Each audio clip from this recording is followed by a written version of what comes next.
Charlotte's Web, Chapter 20 The Hour of Triumph. Special announcement, said the loudspeaker in a pompous voice. The management of the fair takes great pleasure in presenting Mr. Homer L. Zuckerman and his famous pig. The truck bearing this extraordinary animal is now approaching the field. Kindly stand back and give the truck room to proceed. In a few moments, the pig will be unloaded in the special judging ring in front of the grandstand, where a special award will be made. Will the crowd please make way and let the truck pass? Thank you. Wilbur trembled when he heard this speech. He felt happy but dizzy. The truck crept along slowly in low speed. Crowds of people surrounded it, and Mr. Arable had to drive very carefully in order not to run over anybody. At last he managed to reach the judge's stand. Avery jumped out and lowered the tailgate. "I am scared to death," whispered Mrs. Zuckerman. "Hundreds of people are looking at us." "Cheer up," replied Mrs. Arable. "This is fun." "Unload your pig, please," said the loudspeaker. "All together now, boys," said Mr. Zuckerman. Several men stepped forward from the crowd to help lift the crate. Avery was the busiest helper of all. "Tuck your shirt in, Avery," cried Mrs. Zuckerman, and tighten your belt. Your pants are coming down." "Can't you see I'm busy?" replied Avery in disgust. "Look," cried Fern, pointing. "There's Henry." "Don't shout, Fern," said her mother, "and don't point." "Can't I please have some money?" asked Fern. "Henry invited me to go on the Ferris wheel again, only I don't think he has any money left. He ran out of money." Mrs. Arable opened her handbag. "Here," she said. "Here is 40 cents.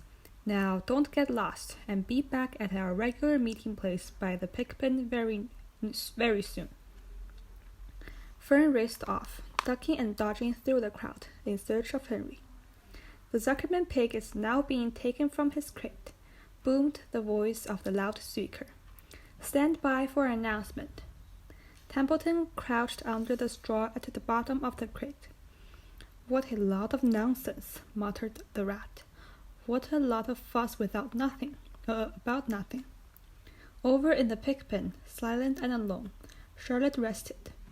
Her two front legs embraced the egg sack. Charlotte could hear everything that was said on the loudspeaker. The words gave her courage. This was her hour of triumph. As Wilbur came out of the crate, the crowd clapped and cheered. Mr. Zuckerman took off his cap and bowed. Lurvy pulled his big handkerchief from his pocket and wiped the sweat from the back of his neck. Avery knelt in the dirt by Wilbur's side, busily stroking him and showing him off. Mrs. Zuckerman and Mrs. Arable stood on the running board of the truck. "Ladies and gentlemen," said the loudspeaker, "we now present Mr. Homer L. Zuckerman's distinguished pig. The fame of this unique animal has spread to the far corners of the earth, attracting many valuable tourists to our great state. Many of you will recall that never-to-be-forgotten day last summer, when the writing appeared mysteriously on the spider's web in Mr. Zuckerman's barn, calling the attention of all and sundry to the fact that this pig was completely out of the ordinary. This miracle has never been fully explained, although learned men have visited the Zuckerman pig pen to study and observe the phenomenon. In the last analysis, we simply know that we are dealing with supernatural forces here, and we should all feel proud and grateful. In the words of the spider's web, ladies and gentlemen, this is some pig." Wilbur blushed. He stood perfectly still and tried to look his best. "This magnificent animal," continued the loudspeaker, "is truly terrific. Look at him, ladies and gentlemen. Note the smoothness and the whiteness of the coat. Observe the spotless skin and the healthy pink glow of ears and snout. It's the buttermilk," whispered Mrs. Arable to Mrs. Zuckerman. Note the general radiance of this animal. Then remember the day when the word radiant appeared clearly on the web. Whence came this mysterious writing? Not from the spider, we can rest assured of that. Spiders are very clever at weaving their webs, but needless to say, spiders cannot write. Oh, they can't they? Murmured Charlotte to herself. Ladies and gentlemen, continued the loudspeaker, I must not take any more of your valuable time. On behalf of the governors of the fair, I have the honor of awarding a special prize of $25 to Mr. Zuckerman, together with a handsome bronze medal suitably engraved, in token of our appreciation of the part played by this pig, this radiant, this terrific, this humble pig, in attracting so many visitors to our great country fair. Wilbur had been feeling dizzier and dizzier through this long complimentary speech. When he heard the crowd begin to cheer and clap again, he suddenly fainted away. His legs collapsed, his mind went blank, and he fell to the ground, unconscious. What's wrong? Asked the loudspeaker. What's going on, Zuckerman? What's the trouble with your pig? Avery was kneeling by Wilbur's head, stroking him. Mr. Zuckerman was dancing about, fanning him with his cap. He's all right, cried Mr. Zuckerman. He gets these spells. He's modest and can't stand praise. Well, we can't give a prize to a dead pig, said the loudspeaker. It's never been done. He isn't dead, hollered Zuckerman. He's fainted. He gets embarrassed easily. Run for some water, Lurvy. Lurvy sprang from the judge's ring and disappeared. Templeton poked his head from the straw. He noticed that the end of Wilbur's tail was within reach. Templeton grinned.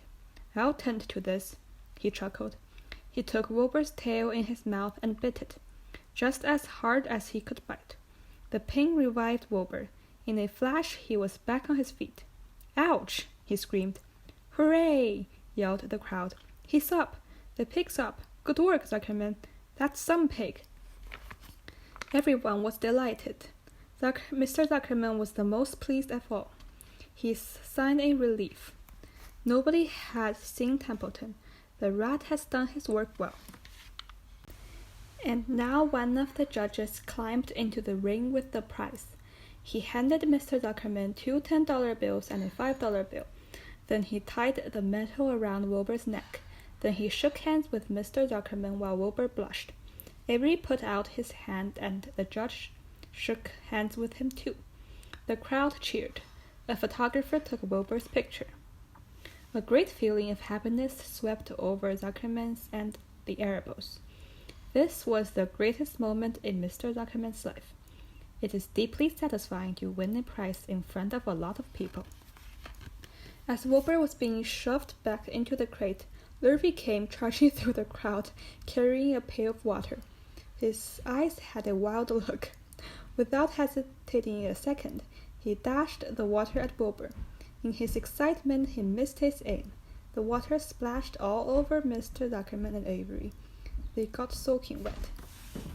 For goodness sake, bellowed Mr. Zuckerman, who was really drenched. What ails you, Lurvy? Can't you see the pig is all right? You asked for water, said Lurvy meekly. I didn't ask for a shower bath, said Mr. Zuckerman. The crowd roared with laughter. Finally, Mr. Zuckerman had a laugh too. And of course Avery was tickled to find himself so wet, and he immediately started to act like a clown. He pretended he was taking a shower bath. He made faces and danced around and rubbed imaginary soap under his armpits. Then he dried himself with an imaginary towel. Avery, stop it, cried his mother. Stop showing off. But the crowd loved it. Avery heard nothing but the applause. He liked being a clown in a ring, with everybody watching in front of a grandstand. When he discovered there was still a little water left in the bottom of the pail, he raised the pail high in the air and dumped the water on himself and made faces. The children in the grandstand screamed with appreciation. At last things calmed down. Wilbur was loaded into the truck. Avery was led from the ring by his mother and placed on the seat of the truck to dry off. The truck driven by Mr. Arable, crawled slowly back to the pigpen. Avery's wet trousers made a big wet spot on the seat.